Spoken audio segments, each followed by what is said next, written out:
En 2015, dans un petit foyer du Michigan, un meurtre a bouleversé une famille entière.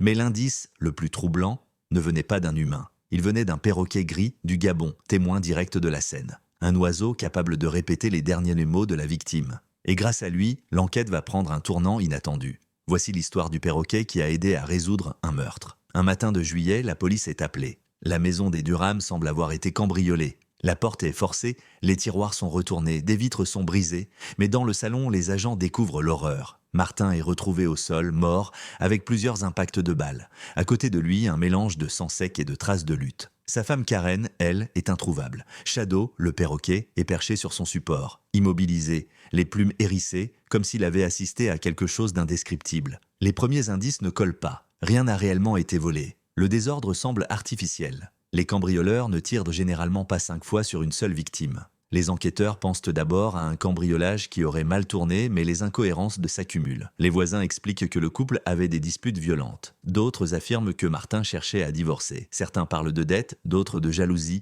mais aucun témoignage ne vaut celui d'un témoin direct. Un témoin qu'on n'avait pas envisagé, jusqu'à ce que Shadow se mette à parler. 3 jours après le meurtre, la famille vient récupérer Shadow pour le mettre en sécurité. Ils s'assoient autour de lui, encore traumatisés. Et soudain, Shadow se met à répéter une scène glaçante. « Ne tire pas, ne tire pas !» Suivi d'un bruit sec. Paf, paf, toute la pièce se fige. La famille contacte aussitôt la police. Le perroquet semble imiter les derniers instants de Martin mot pour mot. Les enquêteurs font une découverte troublante. La phrase « Ne tire pas !» est prononcée dans la voix exacte de Martin selon la famille.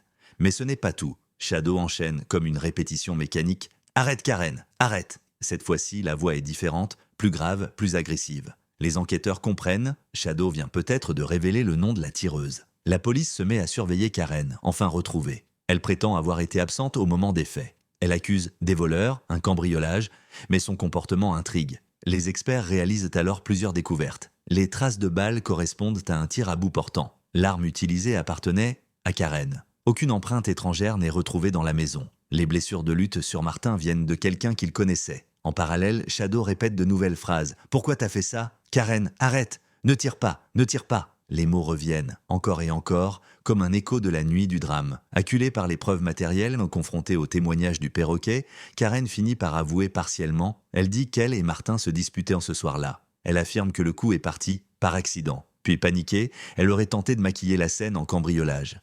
Mais les 5 balles, le désordre mis en scène, l'arme nettoyée, rien ne ressemble à un accident. Shadow devient alors une preuve circonstancielle incroyable.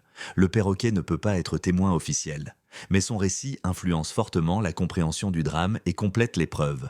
Karen est arrêtée, accusée d'homicide volontaire. Martin Durham est enterré quelques semaines plus tard. La communauté locale parle encore de cette affaire, où un oiseau, seul témoin d'un crime, a répété ce que son maître avait dit dans ses derniers instants. Shadow vit désormais avec la famille de Martin. Il continue parfois de répéter ces mots « Ne tire pas » comme un souvenir figé. Un écho tragique d'une nuit où un simple perroquet gris du Gabon est devenu le messager involontaire d'un meurtre. J'espère que cette vidéo vous aura plu. N'hésitez à me le faire parvenir en commentaire et à bientôt